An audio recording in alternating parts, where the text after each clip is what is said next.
Vamos falar sobre um versículo que me chamou a atenção, que está em Lucas, capítulo 4, versículo 27, que diz: Também havia muitos leprosos em Israel no tempo de Eliseu, o profeta.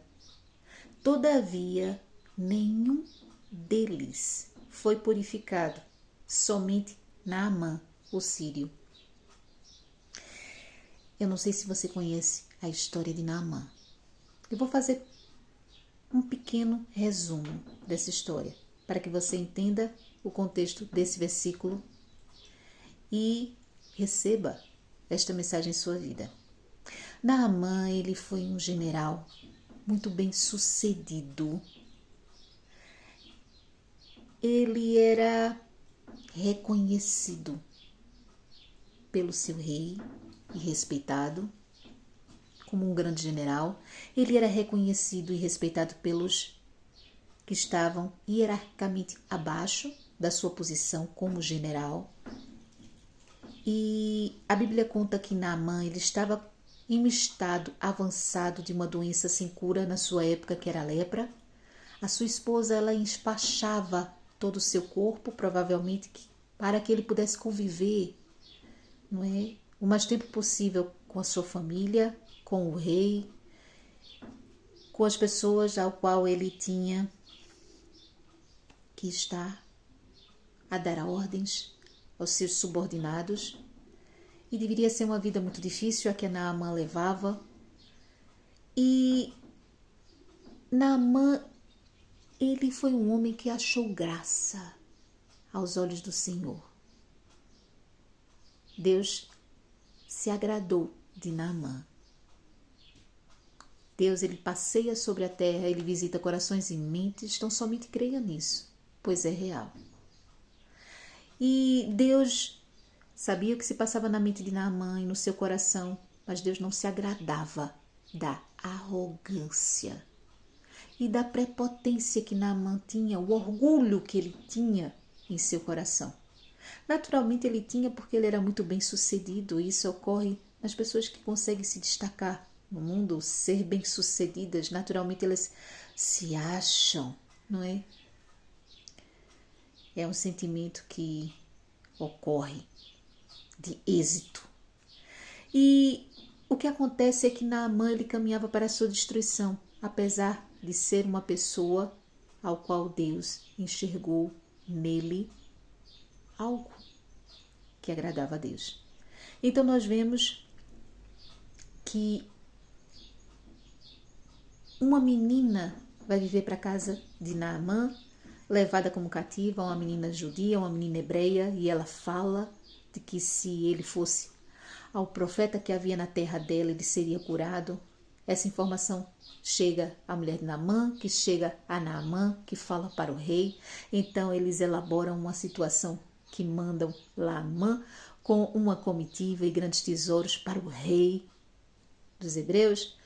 E o rei dos hebreus, ao receber aquela comitiva, recebe também uma carta dizendo: estamos a te enviar esses tesouros, estamos a te enviar o nosso general e estamos a te dizer para curá-lo. E o rei se apavora, diz: eu não posso, não sei, não consigo curar ninguém. Então o profeta Eliseu manda um recado para o rei: mande-o para mim. Ele vai até o profeta e ele é curado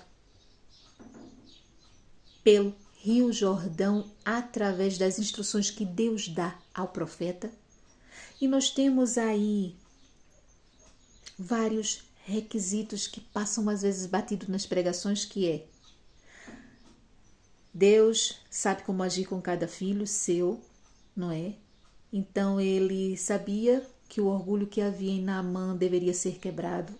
E para isso Naamã deveria passar por uma prova. Então a instrução do profeta é mandar um recado através do seu empregado, do seu servo, para que falasse com Naamã, desse as instruções para que ele fosse no Rio Jordão, se banhar 7 vezes, não é? E não chega nem sequer a falar com Naamã. E Naamã chega na tenda de Eliseu e é recebido pelo empregado, pelo assistente de Eliseu, que dá essa indicação.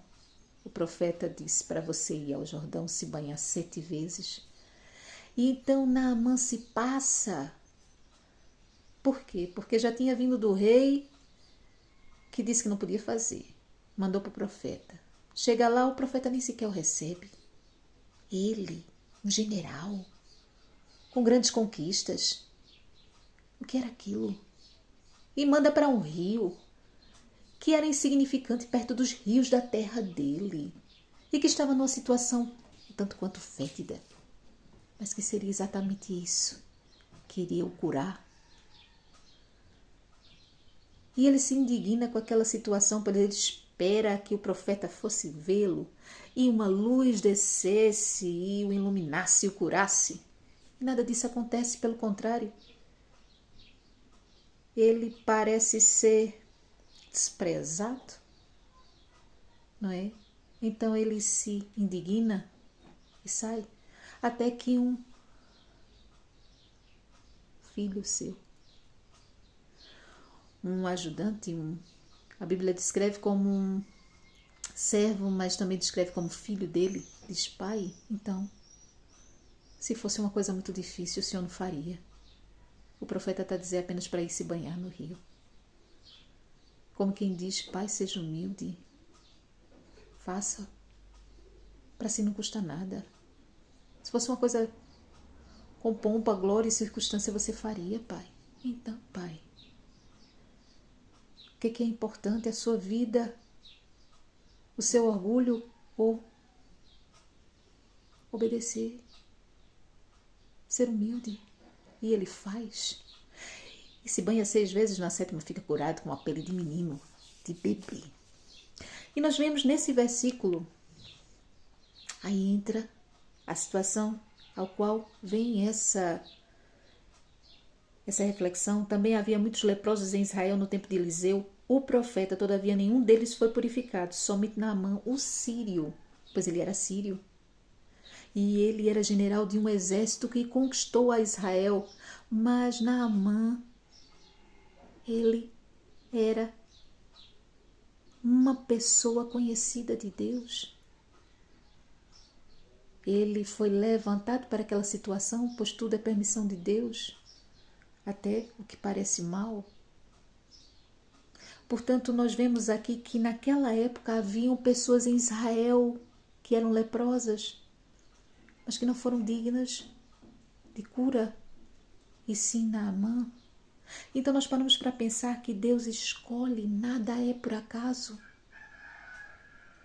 Que Naamã, ele despertou em Deus, não é, através do seu coração, do que ele era, pois ele era uma pessoa boa, mas ele estava tomado por um orgulho que é natural do ser humano, principalmente quando atinge grandes patamares, não é? Eu sou, eu posso, eu quero, eu mando. Mas lembre-se, Deus abate os arrogantes, mas dá graça aos humildes.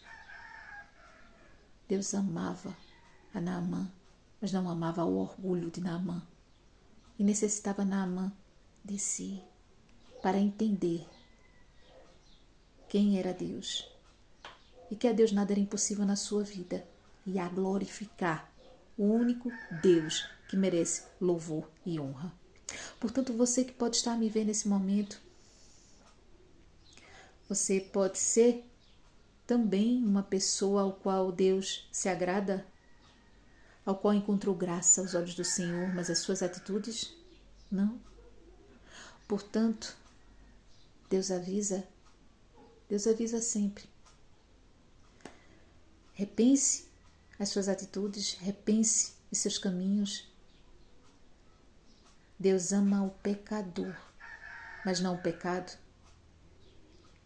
E que se Deus te ama, quer te salvar, escolha ser salvo, escolha a humildade, pois Deus abate os arrogantes, mas dá graça e vida a todo aquele que se humilha em sua presença e reconhece Ele como Deus.